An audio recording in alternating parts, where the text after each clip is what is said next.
How to stop being concerned about other people's opinions.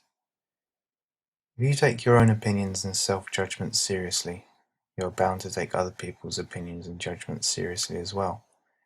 If your opinions and ideas about yourself fall away, if you can be here without needing to imagine yourself to be someone or something, then where is the harm in judgments or opinions from others?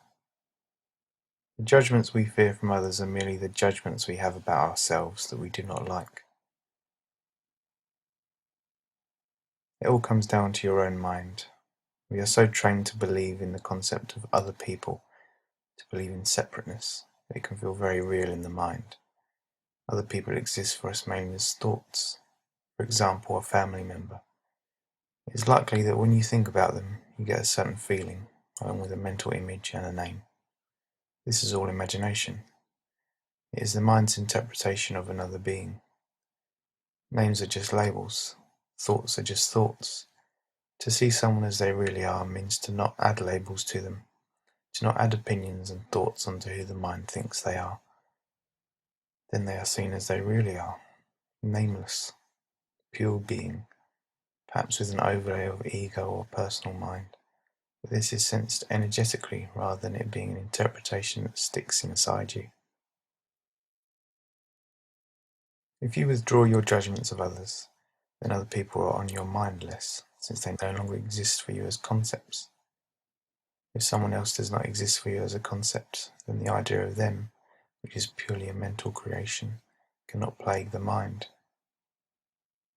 Most of us think about what he or she thought of me, question what will they think of me, or perhaps what do they think of me now, but all of this is pure imagination, fictional identities created by the mind. Even the me that fears being judged is just another thought that is believed in. If you give up having opinions about other people, if you are less judgmental, or at least give less importance to your mind's judgments, then the importance of judgments from others about you will similarly fall away. If you really value the mind's opinions about who you are, the mental labels that it has assigned itself over time, then naturally you will value the opinions of others just as much. The only reason the mind fears the judgments of others is that it fears its own judgments being exposed and the personal self being diminished as a result. Let's take a common insecurity, such as someone believing they look too old.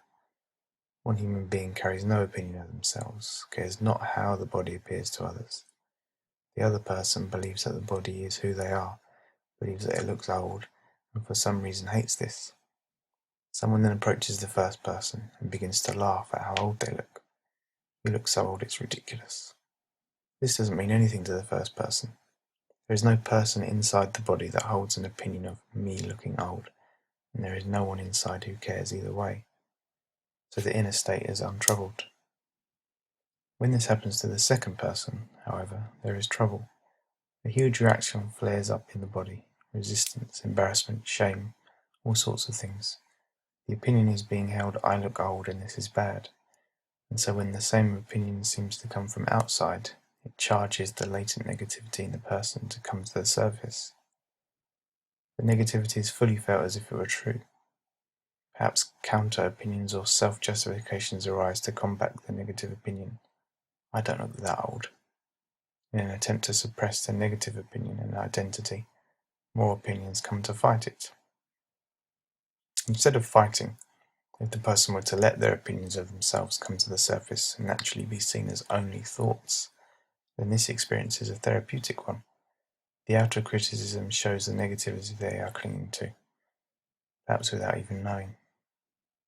The outside voices just highlight the inner ones, the ones that may escape the radar. Whatever judgments you fear from other people simply show you what you still believe and do not like about yourself. That is all. It is no more than that. The mind does not want its imagined flaws to be confirmed. It wants to pretend it is strong and indestructible rather than weak and shaky, which of course it is, since it is not real. It all starts with you. If you are less judgmental of other people and yourself, the judgments or potential judgments of others become far less potent. If you take your own opinions less seriously, You will naturally take the opinions of others less seriously. You feel less of a need to protect any idea or image of yourself or your life. If you realize that all of your opinions and ideas about who you are, what's good about you, what's bad about you, what you are doing right and what you are doing wrong, if you can see that these are all merely ideas, subject to change, extremely unstable, not to be taken seriously, then you can see this in others' opinions as well. As the sage Nisargadatta Maharaj, in response to praise, said, "Your high opinion of me is your opinion only. Any moment you may change it. Why attach importance to opinions, even your own?" Opinions are so transient, so fleeting, so unstable, yet our belief in them makes them seem very solid and real. We are trained to believe that praise means we are good and criticism means we are bad. We are taught there is value in being perceived highly, and there is shame in being perceived badly. All of this is nonsense. We attach ourselves to so many opinions. I am this, I am that, I am so and so. The truth is, you are. All else is false conditioning. You feel you are, that you exist, that you are alive. And then the parents and teachers basically say, this feeling of existence that you are aware of is directly linked to and dependent on this fragile and transient body. You are this body. And so then the fear of death, along with great psychological personal suffering, ensues. Simply relax from judging yourself and others. If you have no opinion of yourself, how can the opinions of others affect you? It is all meaningless. No matter what opinion anyone has of you, no matter what is said, does it actually affect who you are in truth? You are awareness. Can awareness be affected by anything in it, including opinions of self? A remark by another may destroy your service identity. You feel diminished as a person. But what knows this? What is aware of this person's feelings being hurt? Does this awareness care for any opinion? Do opinions affect it? Or is it naturally and effortlessly beyond the judgments of the human mind? Whenever anyone claims to have an opinion of you, it is not really about you.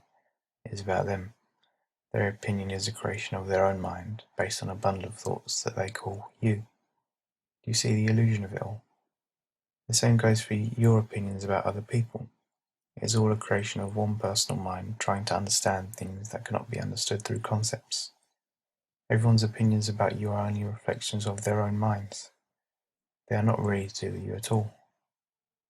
That's why some people may think highly of you and others may not. Fully accept that no one has to like you or think well of you. Be fully with the feelings or the fears of not being liked or of being judged a certain way. Be with the feelings, accept them as they are, and they will no longer dominate you. As the spiritual teacher Gangaji has said, people will judge. It is the nature of mind activity. Let yourself feel totally judged insane, absurd, stupid, whatever it is you imagine that would be so hard to bear. Invite it.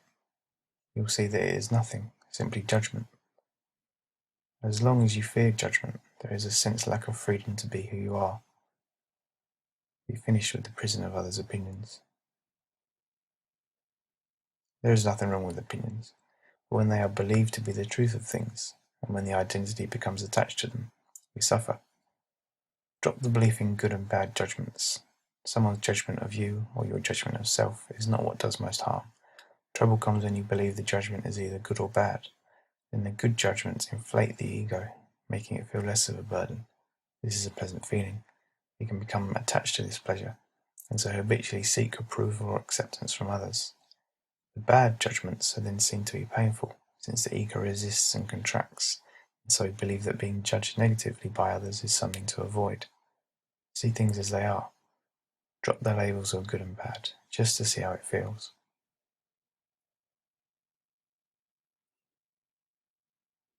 Your real being is the simple sense of existence, the feeling, I am. It can first be felt when you take your attention inwards, just to feel your own presence. How does it feel to simply be, to be here, without needing to be elsewhere? What is important is how it feels. This natural feeling of existence is your true self.